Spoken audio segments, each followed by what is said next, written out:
মরার পরে মানুষের উপরে যতগুলো বিপদ সমস্যা নেমে আসবে তার প্রথম বিপদ হচ্ছে কবর, তার পরের বিপদ হচ্ছে কিয়ামত, তার পরের বিপদ হচ্ছে জাহান্নাম।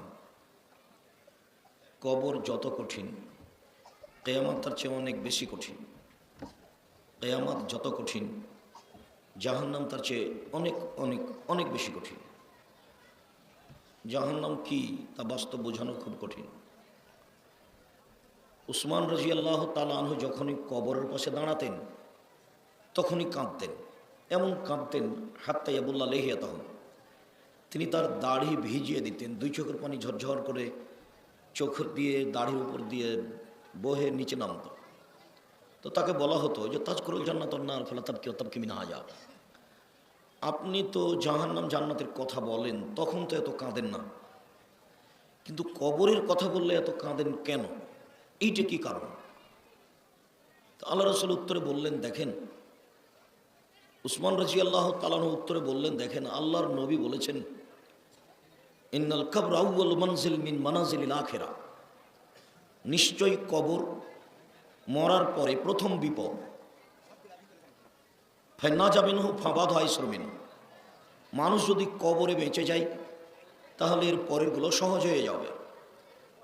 আর যদি মানুষ কবরে বাঁচতে না পারে, আইলাম ইয়ানজু মিনহু ফাবাদু আসাদ্দু মিনহু, কবরে বাঁচতে না পারলে পরে যত স্তর আছে সব আরও জটিল ও কঠিন হয়ে যাবে। কবর যত কঠিন কিয়ামত তার চেয়ে অনেক বেশি কঠিন। কিয়ামত যত কঠিন জাহান্নাম তার চেয়ে অনেক অনেক অনেক বেশি কঠিন। কবরই কত কঠিন তা বোঝানো কঠিন।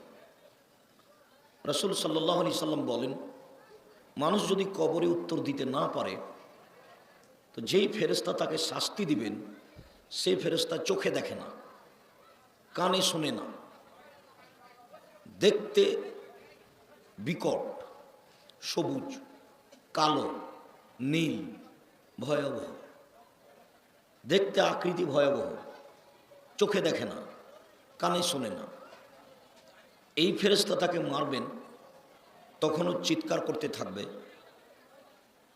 এই চিৎকার সারা পৃথিবীর জীবজন্তু, কীটপতঙ্গ, পদার্থ, জড় পদার্থ সব কিছুই শুনতে পাবে তার চিৎকার। এখান থেকে 50,000 কোটি কিলোমিটার দূরে যে বস্তু আছে সেও শুনতে পাই এই কবরের শাস্তি। কি দিয়ে আপনাকে আমি বুঝাতে পারি কবর কত কঠিন।